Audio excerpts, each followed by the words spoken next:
Earlier this week, a hacker, insider, or whistleblower was able to hack into the servers of the Climate Research Unit at the University of East Anglia, exposing thousands of emails between proponents of the anthropogenic global warming hypothesis, as well as documents and data related to the CRU's highly secretive research.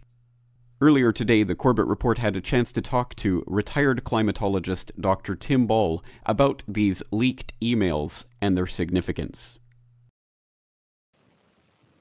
Well, the significance is that it confirms suspicions that I've had in my 30 years of working in climate science. That I saw the hijacking of climate science, particularly by computer modelers, and then by a small group of people associated with the Intergovernmental Panel on Climate Change. But of course, the difficulty was that even though I sensed that there were these things going on, proving it is extremely difficult. But now, suddenly, with the exposure of these files, it's not only a smoking gun, it's a battery of machine guns that has been exposed.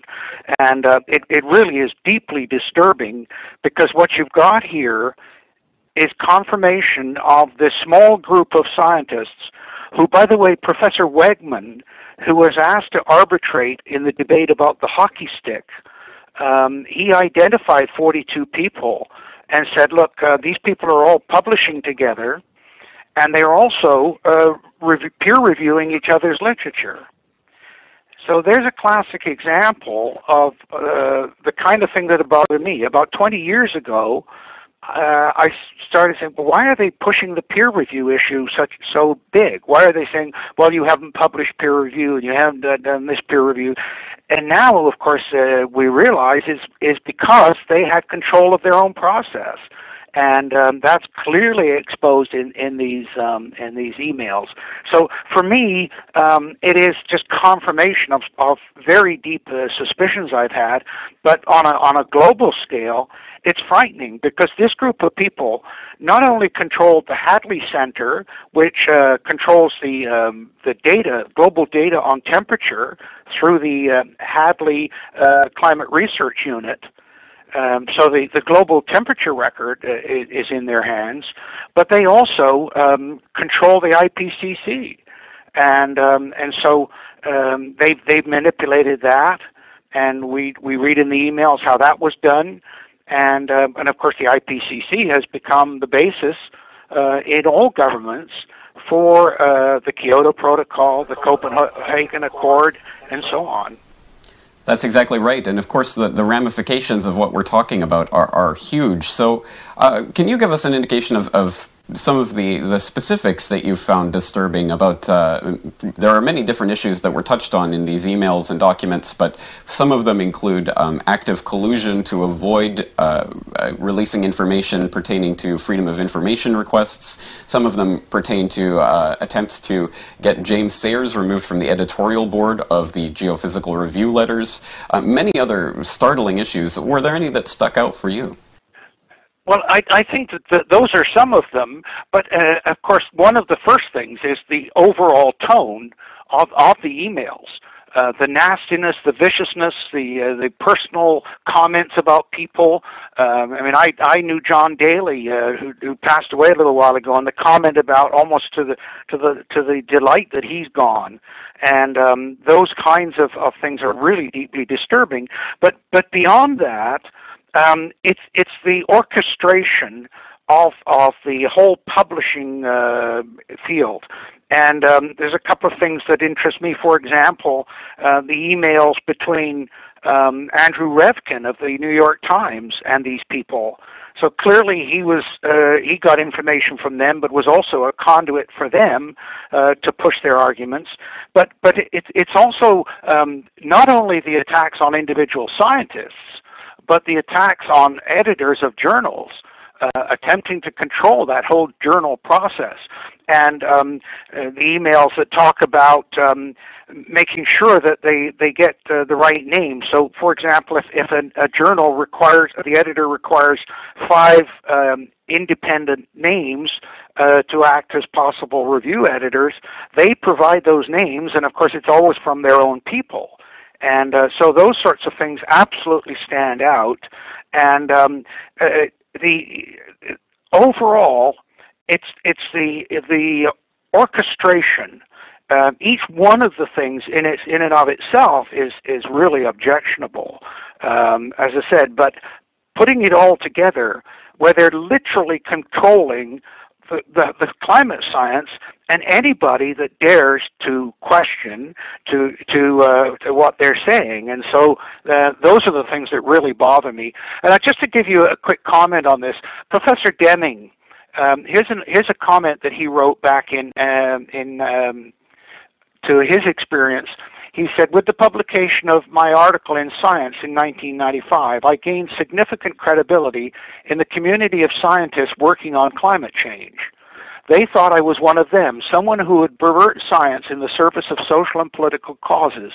So one of them let his guard down. A major person working in the area of climate change and global warming sent me an astonishing email that said, we must get rid of the medieval warm period. Now, when Deming came out with that at the time, there was quite a furor about it. But now, in the light of these exposures, we see that Deming was absolutely right in what he was claiming. And, of course, the person that sent him that email was Jonathan Overpeck. And Overpeck's emails are all over those files. And, of course, what they're talking about is the problem they had, James, that they kept saying, oh, no, the 20th century and the latter part of it is the warmest ever.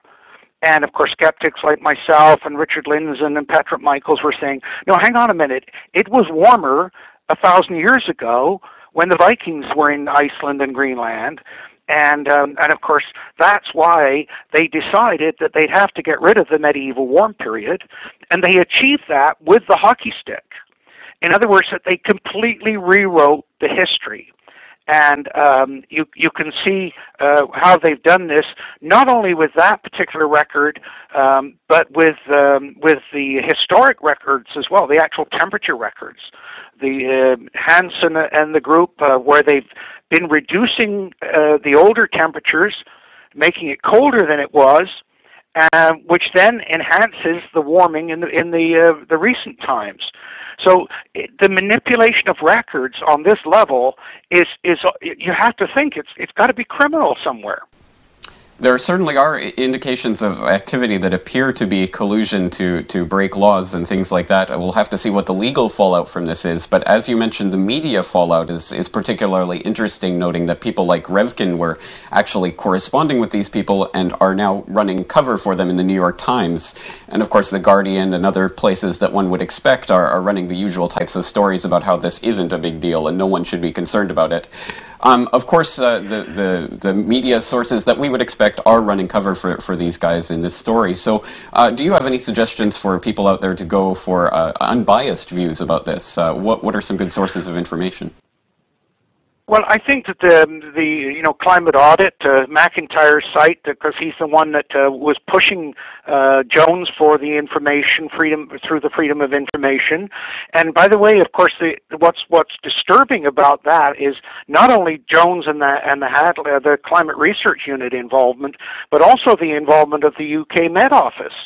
I mean, there's a thing on McIntyre's site today saying that as recently as November the 12th. They're denying, and of course the UK Met Office finally came out and said, "Well, we lost the data." So government involvement is deeply disturbing. But McIntyre's site at Climate Audit is a good place to go. A very good one to go is also Anthony Watt's site called "What's Up With That." And of course, Anthony's the one that's been showing all of the problems with the weather stations around the world and the adjustment of the historic record. That's another very good site to go to. Of course, I've got an article on Canada Free Press. There's a few articles there that I've written over the last 4 or 5 years about my suspicions about what was going on. And the sad thing is, Jane, for me, I've struggled with this and been attacked. But you know what? Finding out that what I was saying was true there's no pleasure in that whatsoever. No pleasure in I told you so, because this is a deeply troubling time, not only for climate science, but science in general. All right, Dr. Ball, we're going to have to leave things there, but thank you very much for joining us today. Thank you for the opportunity.